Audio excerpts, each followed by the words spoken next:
Wow. Yo, we got to get into this, man. You guys smash the like button, share the video, like the video. Appreciate all of you guys that are going to join this stream. And I can't believe we're here today to talk about this situation, but we're here, ladies and gentlemen, to talk about this situation because this is unprecedented. Let me repeat myself again. This situation is unprecedented. And I want to make this clear to everybody listening to this video. This has never, ever happened in the history. Let me repeat myself again. In the history of the WNBA, the Women's National Basketball Association, there was an incident with Caitlin Clark that recently happened. A lot of you guys, if you follow it or if you don't follow it, you might have heard about it. But there was an incident between Caitlin Clark and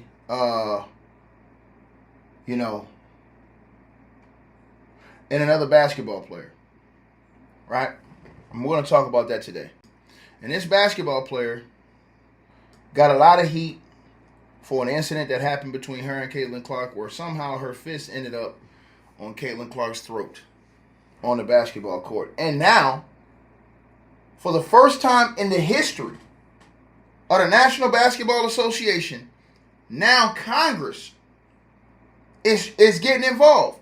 Congress is coming to play captain. Congress has now, out of all the things that are going on, you got the Epstein files that have not been dug into like they're supposed to, right? You got all types of important world business that has to be attended to. But for some reason, God doggone Congress are demanding that the WNBA protect Caitlin Clark. The first time in WNBA history that Congress, on any level, has ever gotten involved in any of this stuff. And I want to say this to you guys, because this is outright savage. And the reason why is because it's setting a dangerous precedent. Now, and I want to say this to everybody listening to this video, because I'm going to get into what happened, and I'm finna let y'all know what's going on. But I want to say this to y'all. When Candace Parker, in 2008, who was one of the most hyped rookies in the WNBA history for the Los Angeles Sparks, came in the league, breaking records, right? Right? The only player in WNBA history to win the Rookie of the Year and the MVP in the same season. Because of her skill level, the veterans, which they do in professional sports, this doesn't just happen in WNBA, NBA, NFL, it happens in all professional sports. They targeted Candace Parker. Physically, right? A lot of different situations have happened throughout the years. They targeted her, right? There was a game that a whole fight went on, basically. You understand what I'm saying? When a girl by the name of Planette Pearson had went off and, she threw Candace Parker to the ground. And a lot of players got involved, and it was a lot of suspensions. Congress didn't get involved and say, hey, y'all got to go protect Candace Parker. What about Brittany Griner? When she came in the WNBA in 2013, yeah, the girl who got arrested in overseas, and they went and got her back. But when she came into the league, she came out of the University of Baylor. 6'8" girl, right? She came into the league, and there was extreme physicality with her, right? And we all saw it. Pushing, undercutting her, all of these things they're complaining about with Caitlin Clark. No Congress getting involved. They didn't demand anything. None of these things, right? Also, she dealt with hazing and other things like that. Right? Right? These are all documented things. Diana Taurasi, when she came in the league in 2004, right?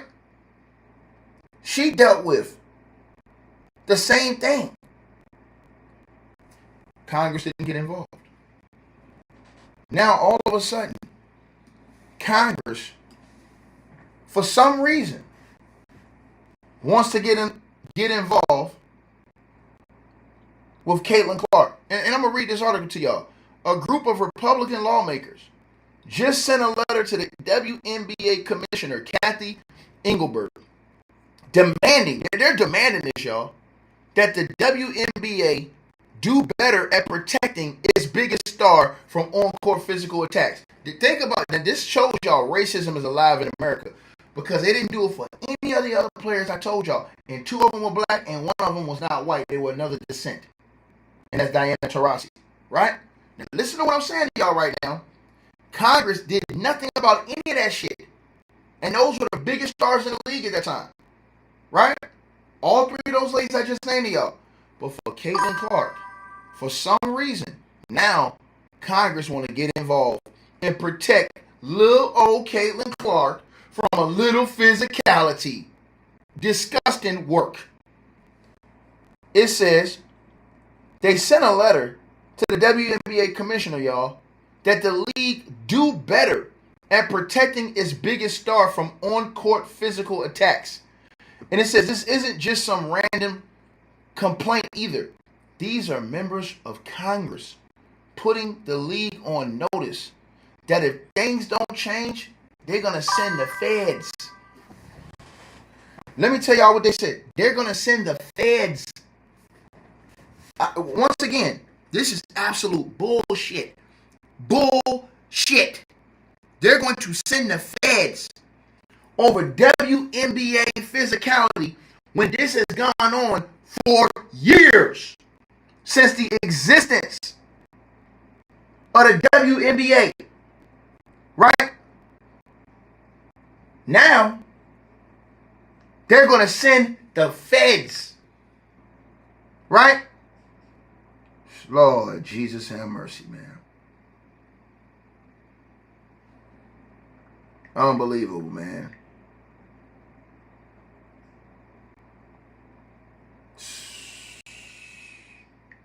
Unbelievable, man.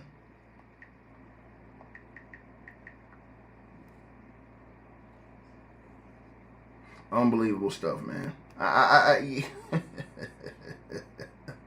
Oh, man, bro.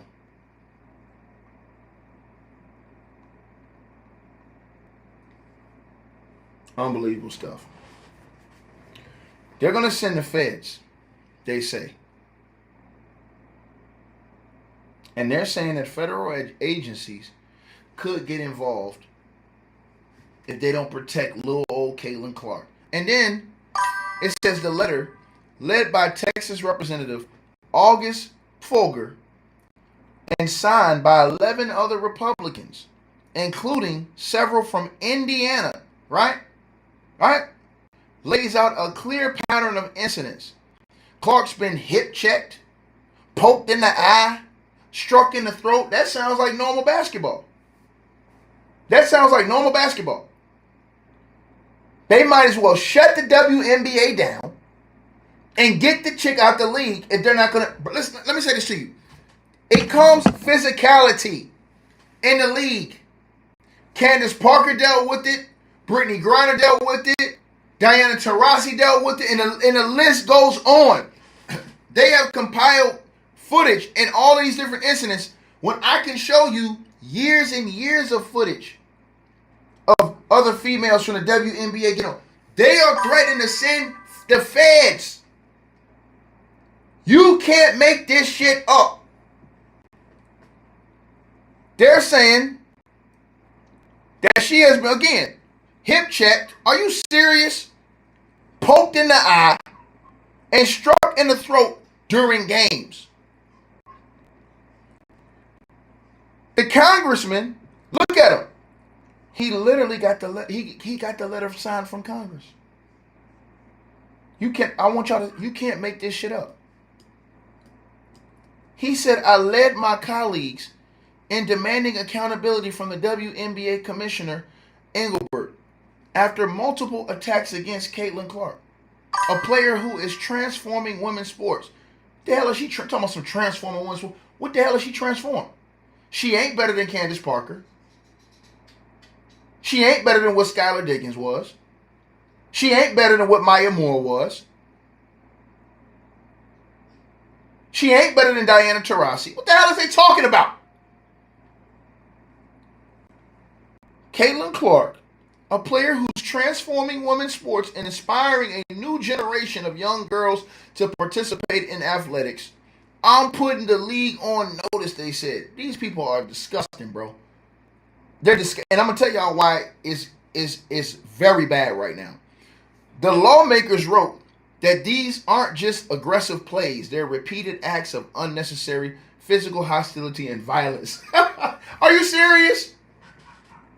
Professional basketball is a physical sport, Buster. It says that the WNBA has failed to address properly. The league's officiating has been inconsistent at best. So what?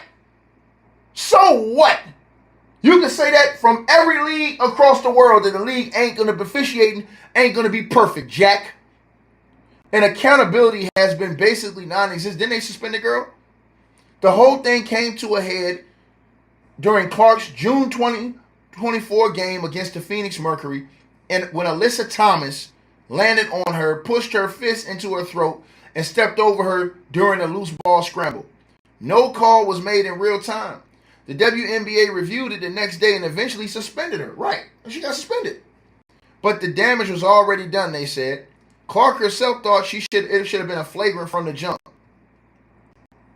I did think it was a flagrant foul, Clark said, after the incident. It's kind of been a discussion for 3 years now.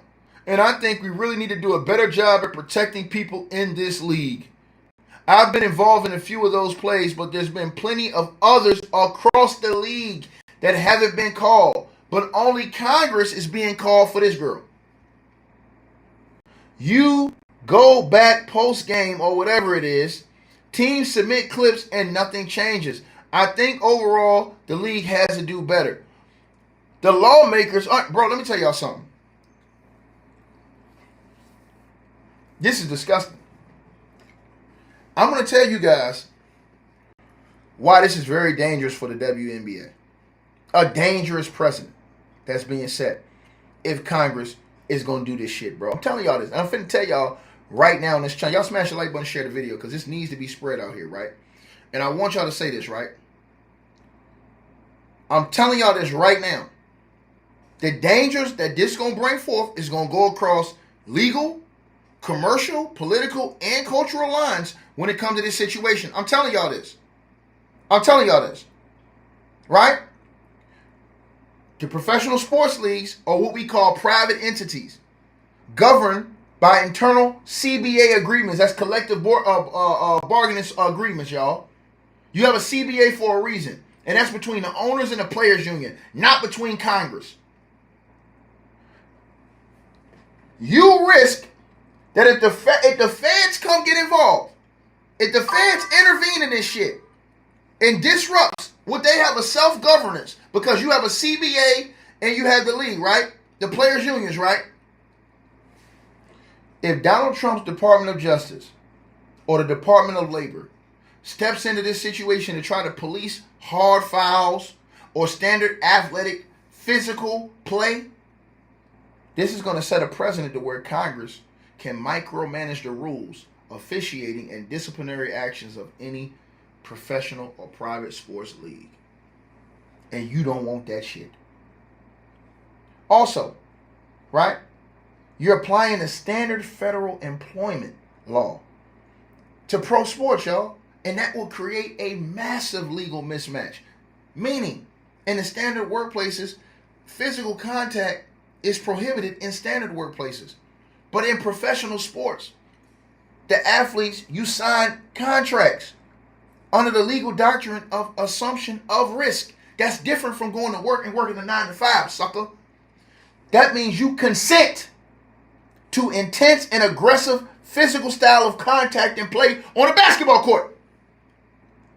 Labeling a hard basketball screen or a flagrant foul as a hostile work environment under the Title, 7 or EEOC guidelines could legally compromise the fundamental nature of contact sports. You know what that means? And here's why this is so hypocritical. Because you got a president with a red or orange head that's out here telling y'all they're not playing football hard enough anymore. Donald Trump have been out here complaining about the lack of physicality in football. I saw his comments on that. He talked about how they don't let you hit guys no more. So how you going to complain about the lack of physicality in professional sports, but then cry about Caitlin Clark? This is Congress now, y'all. They're talking about getting the feds involved. They're talking about getting the feds involved in a basketball game. Make it make sense, my G. Make it make sense. And then what you're going to be doing, if they allow this to happen, it's going to weaponize a civil rights statute, y'all. And I'm telling you, so lawmakers have used floating Title VII of the Civil Rights Act of 1964, which protects employees from discrimination based on race, color, religion, sex, or national origin, to protect Caitlin Clark. Not protect Candace Parker. Not protect Diana Taurasi when she came in the league. Not protect Brittany Griner when she came in the league. But protect Caitlin Clark. Legal experts are warning y'all that twisting the civil rights laws to police the on-court athletic rivalry trivializes, I should say, real-world workplace discrimination. Furthermore, because Caitlin Clark is a white player in a predominantly black league, critics are arguing that a federal civil rights probe risks legally framing black athletes' competitive physicality as racially motivated animus, creating a deeply toxic and legally fragile standard. Also, they risk the player alienation. You can lose the whole league off this shit. What do I mean? Because the lawmakers, they're claiming, we're going to try to protect Caitlin Clark, so we're going to send Congress and we're going to send the feds, right? That would heavily isolate her from all the rest of the WNBA basketball players. So basically forcing her into the center of a federal investigation could alienate her from the rest of the WNBA. And it risks framing her as not a competitor to earn her stripes, but as an athlete that relies on political intervention to save her you-know-what. And that could damage the player-to-player relationships, locker room chemistry, and her standing within the Players Association. That could turn the whole league against this girl. If they run this type of shit, bro, I'm telling y'all this right now, bro. If they allow this to happen, bro, it's over with for all sports, bro. I'm telling y'all this, bro. It's over with. Because they're trying to tell you, you have to... Bro, let me tell y'all something. Y'all know I don't talk basketball no more as far as men's NBA basketball. I don't talk NBA basketball no more. Like, I don't do the games no more. I don't cover the games no more. I can talk about, like, on the rims of the outside, history and stuff like that. But I won't do the games no more unless they sign that boy they took that job from. And that's another story. But Michael Jordan. Did you hear Congress crying when Michael Jordan was getting the holy hell beat out of him coming in the league? Michael Jordan got the hell beat out of him. Not only by black men, by white men. I remember Bill Laimbeer beating the hell out of Michael Jordan. I remember all those white Boston Celtics beating the dog hell out of Michael Jordan. See, I'm going to tell y'all something, man. They don't want to call it what it is. Michael Jordan was the biggest star in the whole NBA and was absolutely getting a beating. And you didn't hear Congress come crying about, we got to protect Michael Jordan. You know what Michael Jordan did? He went and got his ass in the weight room. He got his weight up. Michael Jordan literally went and got in the weight room and said, I'm just going to get stronger than all these guys. And I'm going to overcome anything y'all put in front of me. I'm going to overcome. Bro, this is the biggest, saddest situation I've ever seen. You're going to literally have Congress come in now. They sent a letter to the WNBA and they're going to talk about bringing the effing feds for Caitlin Clark.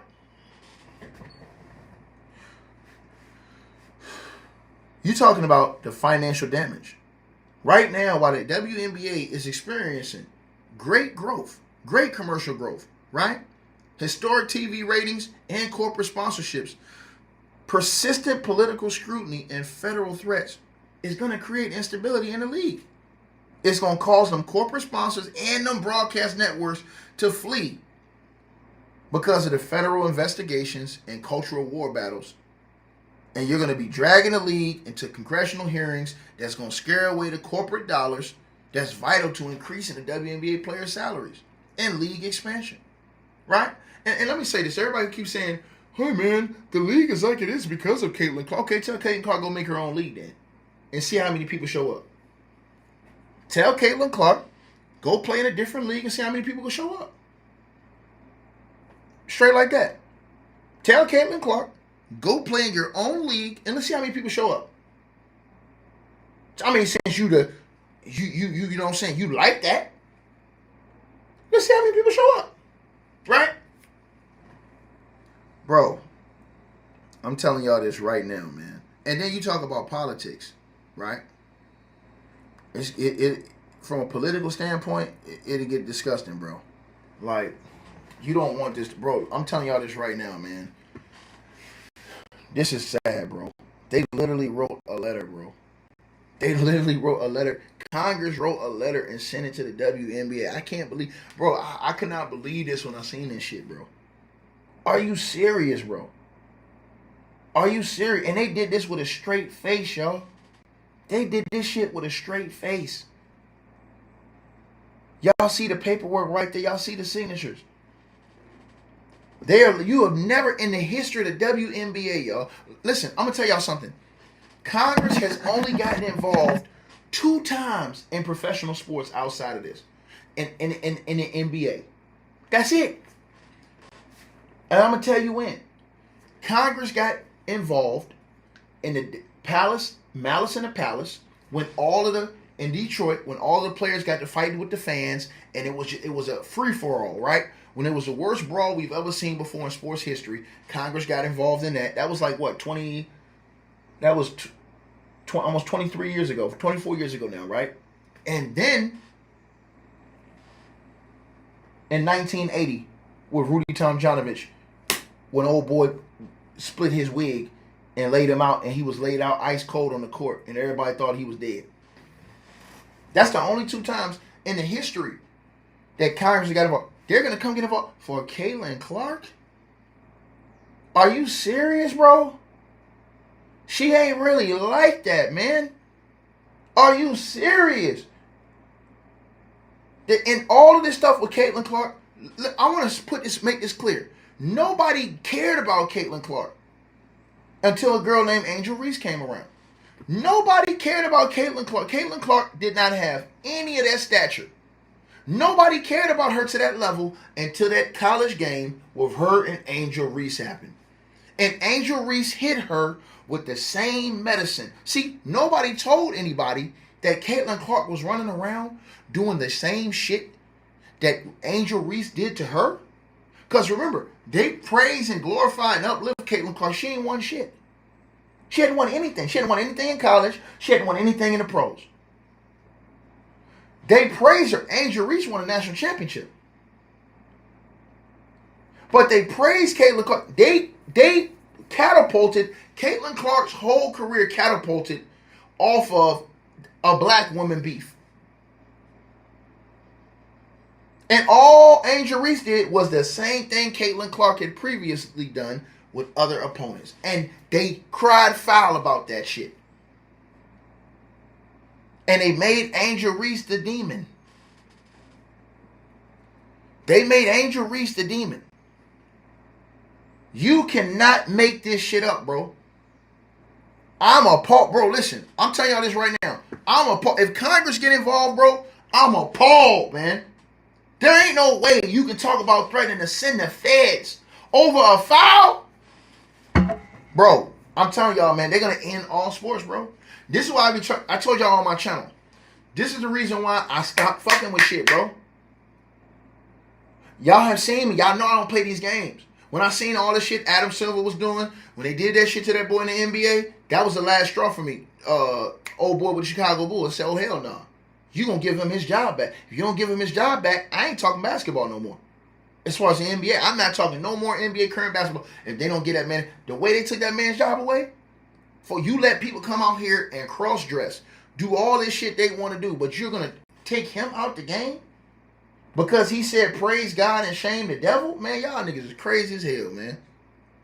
And now they trying to send the feds to patrol fouls in the WNBA. Are you crazy? Guess how many fights they've had in the history of the NBA? How many fights you think they've had in the history of the WNBA? Congress, this is why I'm telling y'all, these people racist as hell, y'all. How many times have y'all seen Congress get involved for any of the other fights in the WNBA? I've never seen Congress get, I'm talking about fist fights. I've never seen Congress get involved with any of these other situations. I've never seen it. At all. I've never seen it. At all. Right? I want y'all to think about this. Right? Pro basketball is a sport. You're going to get roughed up. You love getting roughed up. From the men to the women, this is a part of the game. You know what you do? You get tougher. All of the great players go through it. All of the great players go through it. When you come in the league, you all get tested. They're going to test you. And if they feel like you're soft, they're going to keep coming at you. What Caitlin Clark needs to do is get her ass in the weight room and stand up for herself on the court. But you're trying to use Congress and you're trying to use it to pay police? Man, hell no. I'm telling you right now, bro, she is going to single-handedly destroy the WNBA, man. And this is what makes players and people despise you and not like you. They already don't like you because you were overhyped. You came in the league overhyped. And the whole world knows you're overhyped. Right? The whole world knows you're overhyped. You didn't win shit in college. You're overrated. You came in the league. And some people say, oh, Tiggy, what do you mean she's overrated? She's overrated, bro. Simple as that, man. All the hype that they put behind that girl, she ain't really effing like that. She's not. Let's just keep it 100. She ain't like that, bro. And it's sad that they make it seem like she is like that when they know she ain't like that. She ain't really like that. They know this. They know she not like that, bro. They know the truth, man. Right? She alright. She alright. But she ain't, they acting like she's some all-world, we ain't never seen this before type of basketball player. What do you mean? I've seen players way greater than her before. Way greater than her in the WNBA. Right? So, the stuff these people are talking about, it makes no sense whatsoever to me, man. None. And I can show you multiple girls. So they're crying about Caitlin Clark, right? But if I show you guys Candace Parker, I'm going to show y'all this. Right? I want to show y'all this. If I show you Candace Parker, right? When Candace Parker, I want to show y'all this, right? When Candace Parker came into the league, Candace Parker was the MVP in year one. Candace Parker won MVP. Look at Candace Parker's accolades. In year one, Candace Parker was MVP, first team All-NBA, Rookie of the Year, and top 5 in Defensive Player of the Year. What are we talking about? I can go, bro, I can go all the way through this list. I can go to Diana Taurasi. Let's do that. These people are insane, bro. Let's look at Diana Taurasi. Diana Taurasi. She was third in MVP voting, first team All-NBA, and she won Rookie of the Year. In year one, Diana Taurasi. In year one, look at that. Way better. I can go to Maya Moore. Again, you're talking about, this is crazy. Hold on. This is crazy. I can go to Maya Moore. Maya Moore, a monster. Sleep whole winners wake up and spit summers. Maya Moore, way better. Top 13 MVP, All-Star, Rookie of the Year, year one. Year one, Rookie of the Year. Year one. Year one in the league. Year one. Cheryl Swoops. Bro, this is easy work. This is easy work. This is easy work, y'all. Easy work.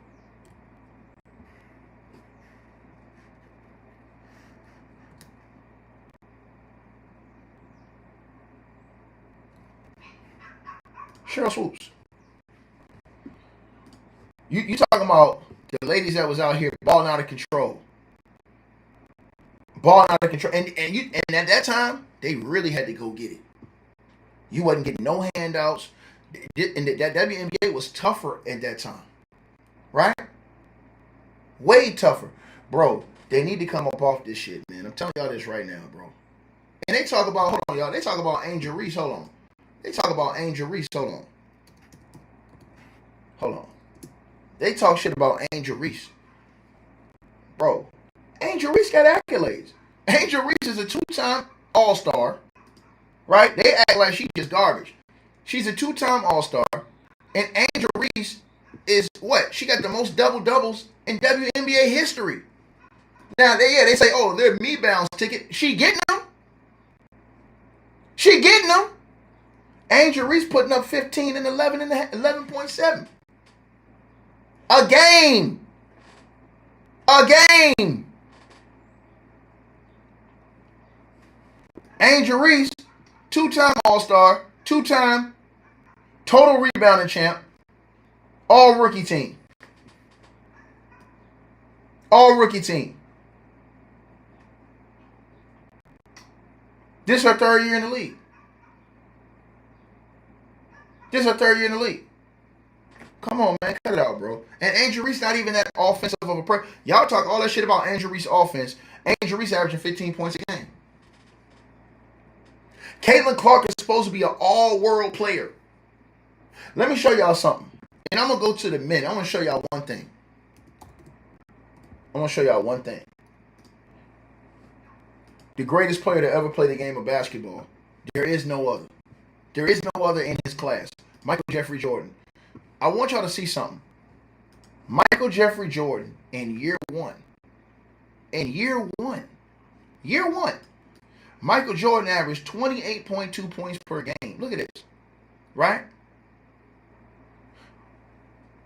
4.5 or 6.5 rebounds. Almost 6 assists a game.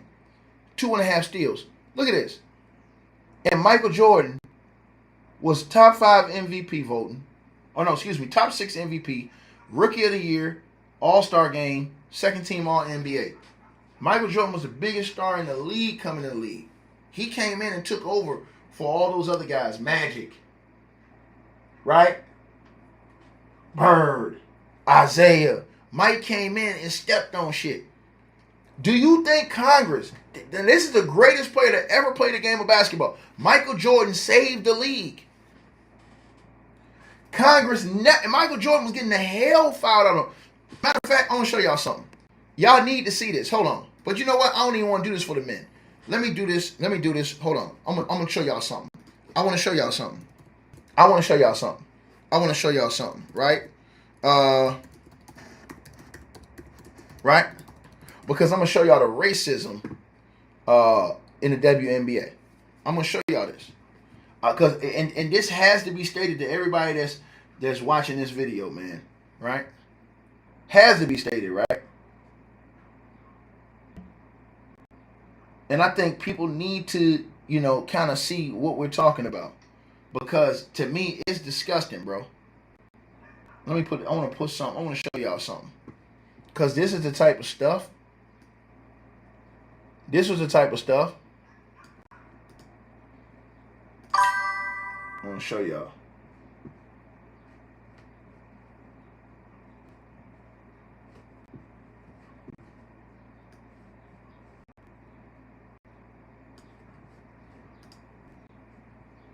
This is the type of stuff right here.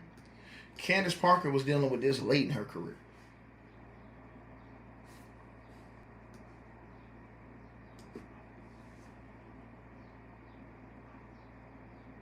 Candace Parker came into the WNBA the biggest star in the league. Do y'all think that Congress came? Hey man, y'all gotta, we're gonna send the feds. If you guys don't start fouling her hard, we're gonna send the feds. You think that happened? You think that happened? Answer the question. Demonic work, man. Demonic work, man. Demonic work, man.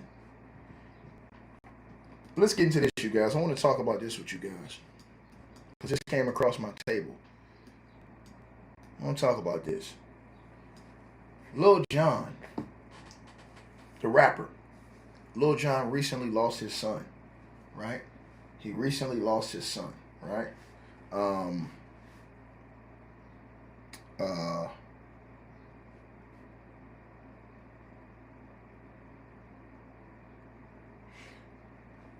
He has some reason been flagged as a high-risk threat in Madison Square Garden.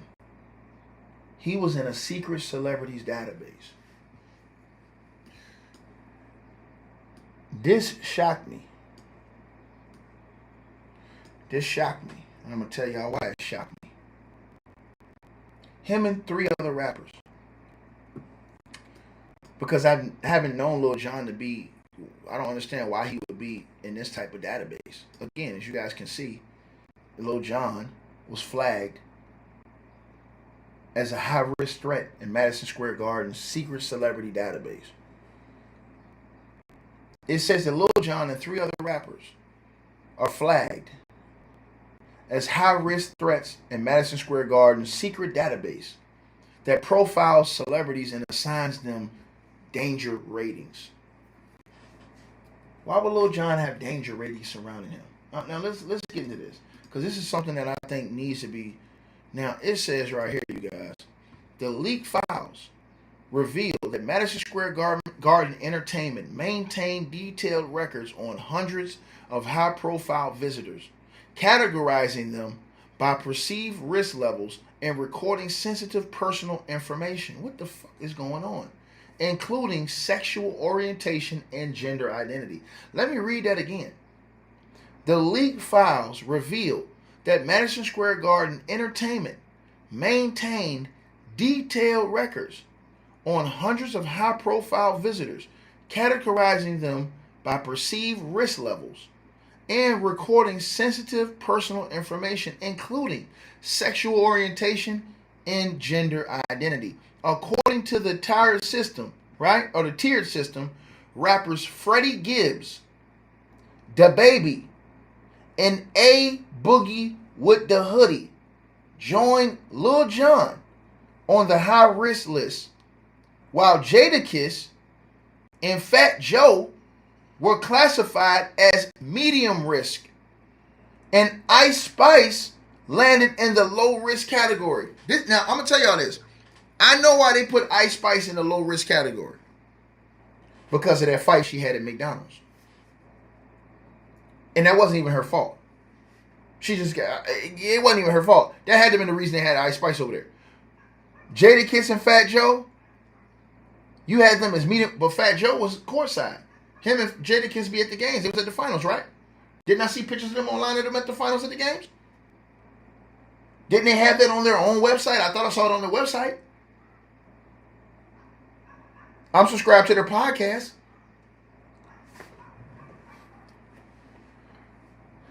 DaBaby. Remember, everybody been saying they've been blackballing DaBaby? Freddie Gibbs. I don't know if that's a situation. Maybe he got a beef with somebody. I don't know. A Boogie with the Hoodie. But Lil Jon?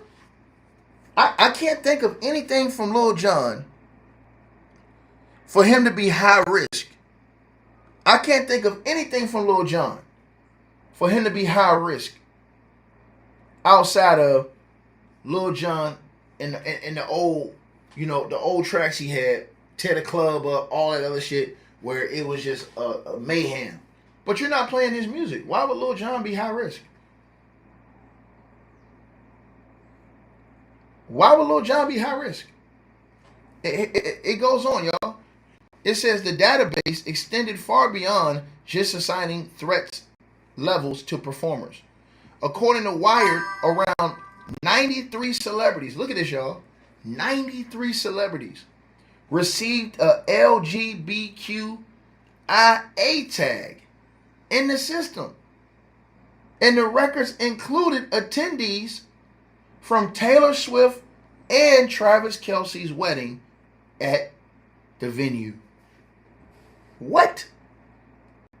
Also, Lil TJ, the rapper, he was reportedly banned entirely following an incident at the Hulu Theater, making him the only rapper in the leaked files with that distinction.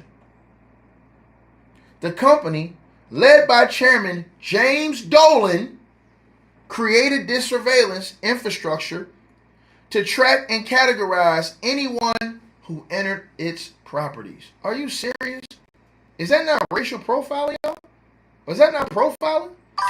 This isn't MSG's first rodeo with evasive surveillance tactics. The venue has faced repeated scrutiny since 2018 when it began using facial recognition technology to identify and ban people from its properties.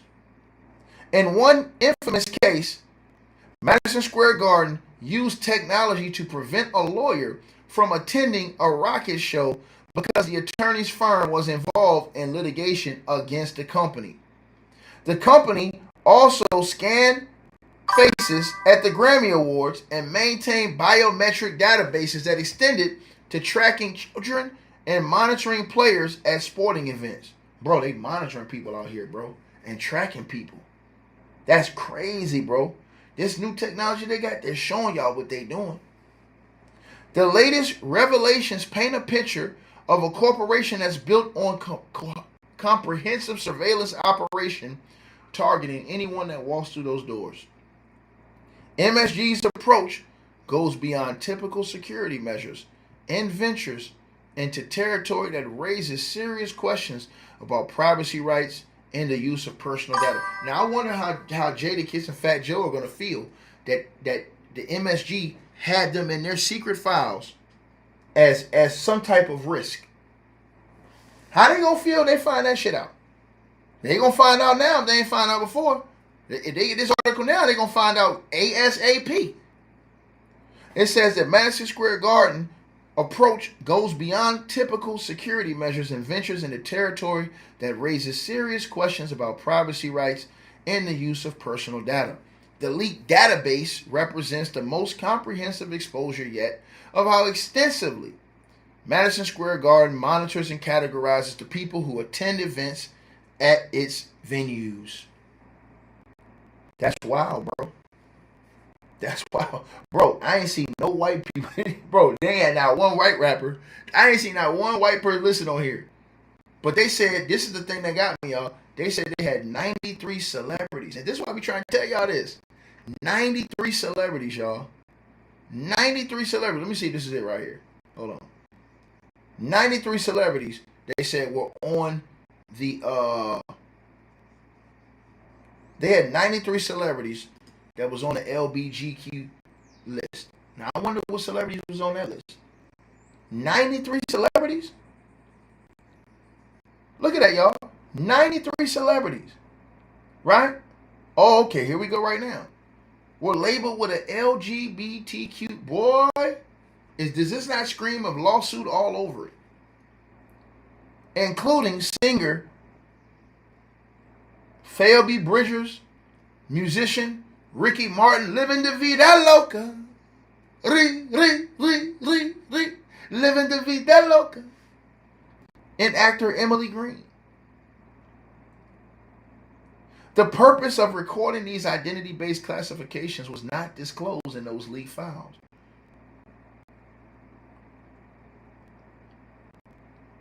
As I told you, I said it included guests from there. Damn, here we go, y'all. Here we go with the list right here, y'all. See, all y'all celebrities going down there and hopping up around James Dolan and them. And look at this shit, man. Among those classified as high risk were rappers Lil Jon, Freddie Gibbs, DaBaby, A Boogie with the Hoodie. Medium risk were Morgan Wallen, Lily Allen, David Harbour, Jadakiss, Fat Joe.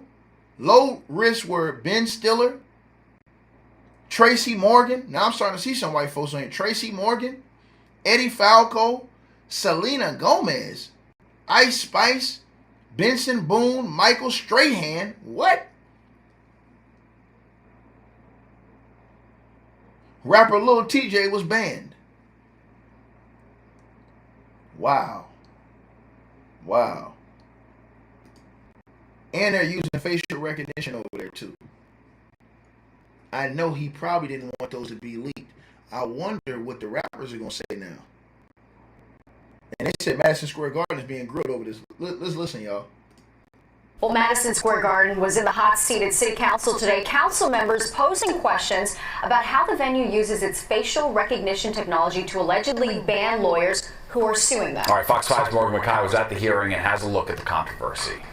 Madison Square Garden CEO James Dolan has come under fire for his use of facial recognition technology, blacklisting hundreds of lawyers who work for firms suing his company, and then using this technology to identify and then remove them from his venues. City Council members held an oversight hearing to examine the use of this technology, but Dolan refused to show up to testify. I think it's pretty cowardly and disrespectful to the process and to this council. Right now, companies are required to post signs at their venue if they're collecting biometric data, but there is no enforcement. Sam Davis is involved in litigation with MSG, and one of his associates was ejected from Radio City Music Hall.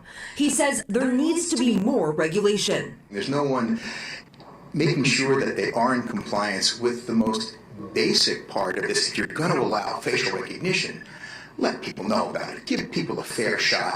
MSG Entertainment is one of dozens of companies in the city that uses facial recognition technology. But how many companies actually use this technology? Well, that's something the city does not keep track of. No, that is not information that we have at DCWP. But this type of technology has beneficial uses as well, according to tech representatives. It can detect repeat shoplifters and allow someone to buy groceries without pulling out a credit card. There are questions raised, though, on if it's reliable. Tech companies insist it is, while advocacy groups say it's not. You'll find that the top 150 technologies are more than 99% accurate overall across black, white, male, female demographics. Facial recognition destroys anonymity and removes control of identity from the individual. Reporting from Lower Manhattan, I'm Morgan McKay, Fox 5 News. Wow.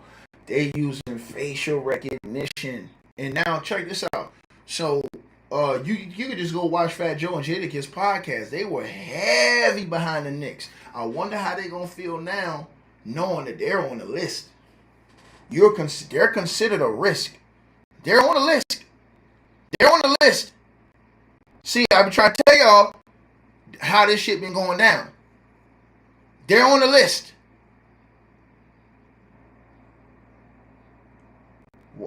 Fat Joe and Jadakiss on the list.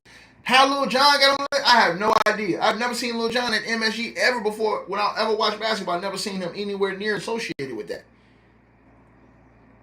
So think about that. That's wild, bro. And this is the reason why I told y'all, man. If David Stern was alive, none of this shit would be going on, bro. Adam Silver has allowed the league to completely be destroyed. I'm telling y'all this. Completely be destroyed, bro. And this is another reason why I don't watch NBA basketball no more. Straight up, man. So 50 Cent, you guys, he has lost an early bid, according to reports, man. He has lost an early bid. He tried to get that girl, up out of there in court, ASAP. And they're saying that 50 has lost that bid, y'all, to quickly win a lawsuit against his ex, Shaniqua Tompkins. Now, according to the reports, you guys, it said that 50 Cent's request for an early win was denied. It goes on to say 50 Cent has hit a setback in his ongoing legal battle with his ex-girlfriend Shaniqua Tompkins, you guys. It goes on to say, according to Billboard, a New York appeals court has denied 50 Cent attempt to secure a default judgment in his lawsuit against Shaniqua Tompkins after she allegedly failed to respond to the complaint in time. The court ruled on Thursday, July the 9th, that there was not enough evidence to show that she had properly been served with the lawsuit in the first place. Now, the defendant's excuse for the delay in responding, that she did not receive the summons and complaint, was reasonable, the court said. They noted that 50 Cent failed to prove that she lived at any of the addresses where the service had been attempted. The lawsuit was filed by 50 Cent's publishing company, G Unit Books, in 2025 after Shaniqua Tompkins posted a series of Instagram videos discussing Sean Diddy Combs' federal criminal trial. In the clips, Tompkins also spoke about 50 Cent's infamous 2000 shooting and his long-running history with Diddy. The rapper claims those videos violated a 2007 agreement in which Shaniqua Tompkins allegedly sold him the exclusive rights to her life story in perpetuity. Now, it says Tompkins, however, has challenged the validity of that agreement. She is arguing through her attorneys that she signed it under coercion and intimidation. Now, remember, you guys have to remember, Shaniqua's claims against 50. Now, 50 is in a strong battle with this woman in court. And I'm going to tell y'all something, man. That one looks like it's going the distance. I'm just going to be honest with y'all right now. That one looks like it's going, especially now since the judge said this one looks like it's going all the way. And you know, like 50 getting no easy win in that. Now, if you guys don't know what happened, hold on one second. Let me get this buster out the comments. Hold on.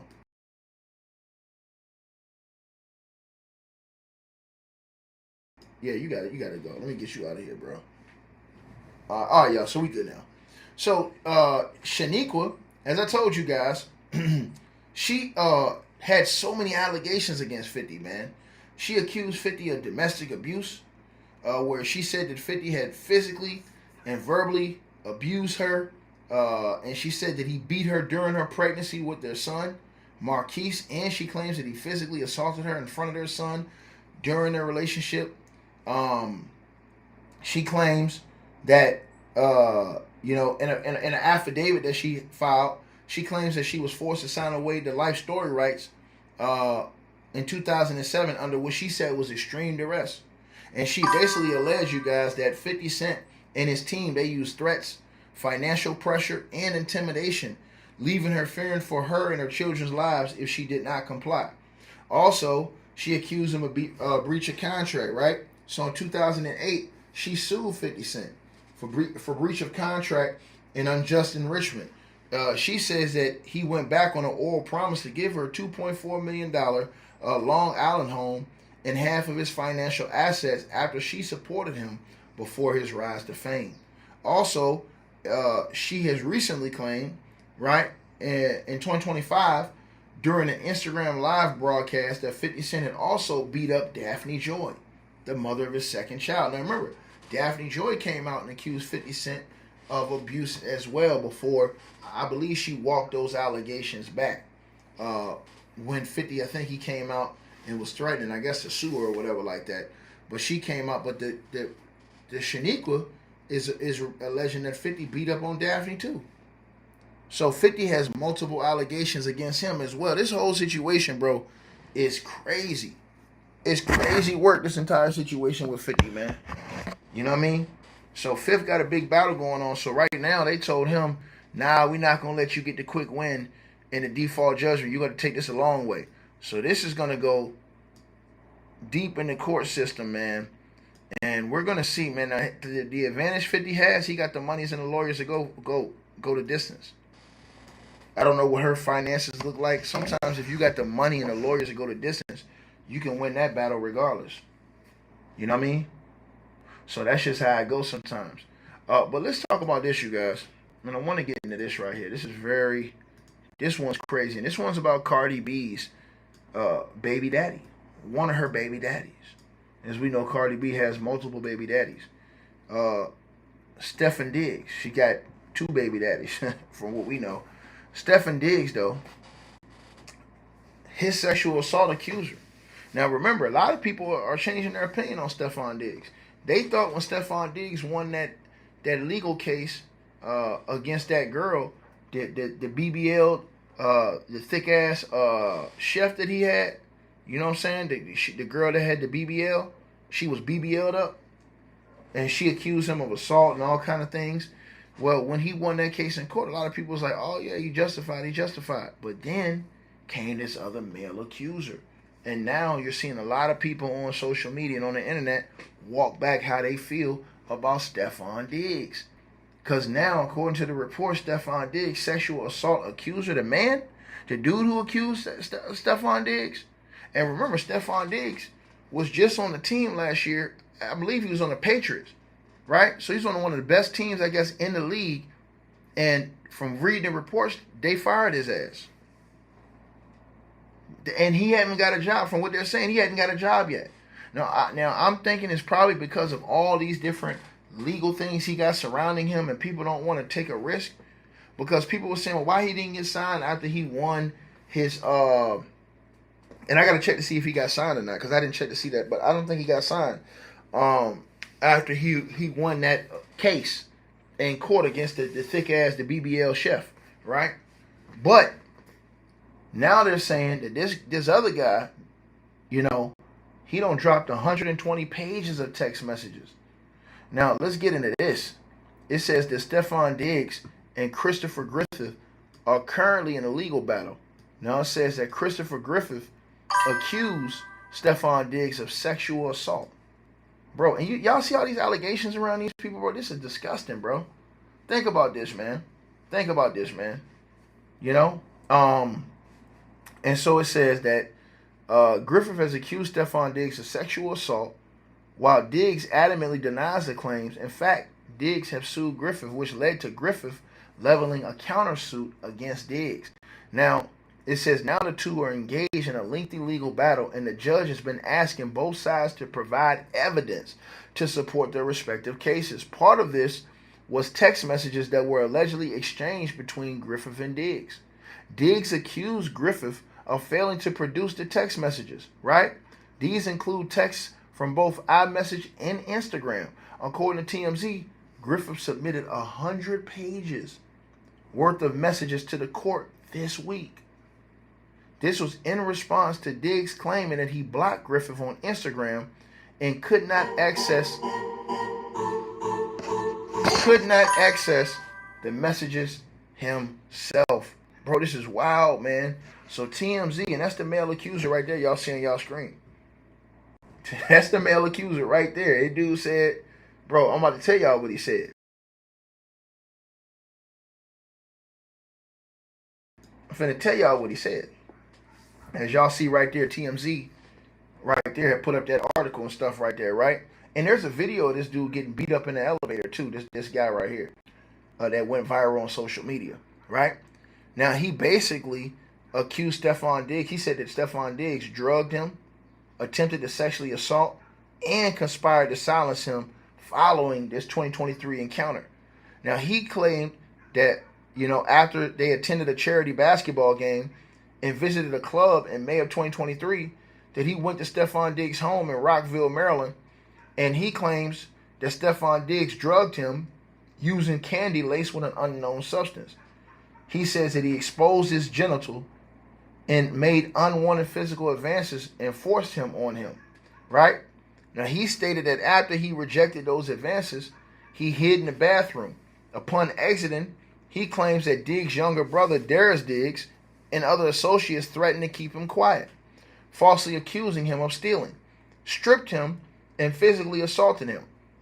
Now, Griffith's police report names Diggs as a primary suspect in a conspiracy to rob him of luxury items, jewelry, and clothing that's valued between $30,000 and $50,000 during that incident.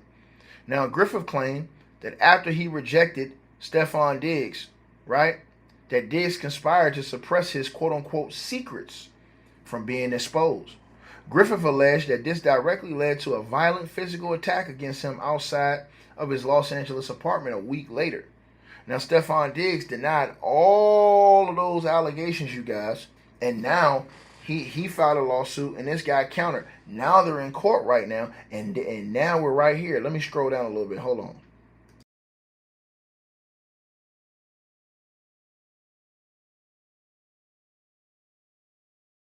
So as y'all see in the article, right? And let me talk about this first. I want to talk about the 100 pages of text messages, right? So he turned over those text messages, right, to the court, basically supporting the timeline of his relationship with Stephon Diggs, his alleged timeline. and to provide evidence that he claims backs up his allegations of sexual assault. Now remember, the judge told Stephon Diggs, hey, you need to let me know how you know him. Like, how do you know this guy? The judge told Stephon Diggs, you need to let me know how you know this guy, right? Now, right? And it was crazy because think about this, you guys. Before he won that case, Cardi B wasn't with him in court with the BBL chef. He won that case, and then we seen him with Cardi B like the next day. Like, Cardi B was at him at an event, they were together. And then all of a sudden, everybody thought they had gotten back together. We seen them booed up. And then all of a sudden, Cardi B disappeared. And then this comes out. This comes out with this guy about all these messages and stuff. And now Cardi B, they seen her talking to another soccer player and shit like that. And it's like, damn, dog. You know what I'm saying? And it seemed like she had completely separated herself away from this guy, is what it seems like to the general public. But basically, he argued that they shouldn't have to, his lawyers, Shay Griffith, produced them because they said Stephon Diggs already had access to the same conversations on his own phone. And Stephon Diggs countered that he could not view the historical changes because he had blocked him on Instagram. And that made the judge step in and require Griffith to formally hand over the records, right? Now, check this out, you guys. We wait. Because we're going to see what's revealed in those text messages that he dropped. Now, the next steps of the case will involve the judge looking over the evidence. So the judge is going to look over the text messages and decide the next steps for this case. As it stands, both Stephon Diggs and Griffith have remained steadfast in their assertions about one another. Meanwhile, Stephon Diggs remains a free agent in the NFL, and teams like the Washington Commanders and Baltimore Ravens are reportedly interested in him. However, at this time, there's no concrete news concerning where he's going to spend the rest of his career. Now, he was with the Patriots this past season and even got to play in the Super Bowl. Soon after the season was over with, the Patriots revealed they no longer wanted him on the team. Crazy work, man. So, the crazy part is what is going to be in those damn text messages. That is going to be the crazy part. Is what's in those text messages and what the judge sees in those text messages. Because those text messages,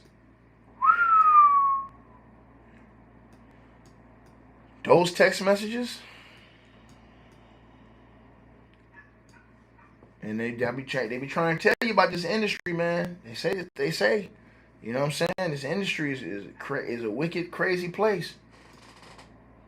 Well, you guys, y'all definitely let me know what y'all feel, man. Let me know what y'all think. Like, share, and subscribe, everybody.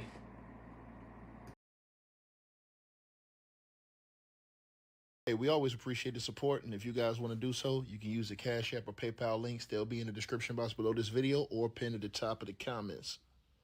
The top donators will be announced every month. All right, you guys, hope y'all enjoyed the video. Like, share, and subscribe. Make sure y'all cop the merch, and make sure that you get the weight loss formula. The links to that will be in the description box below this video. Check out our next video coming up right now.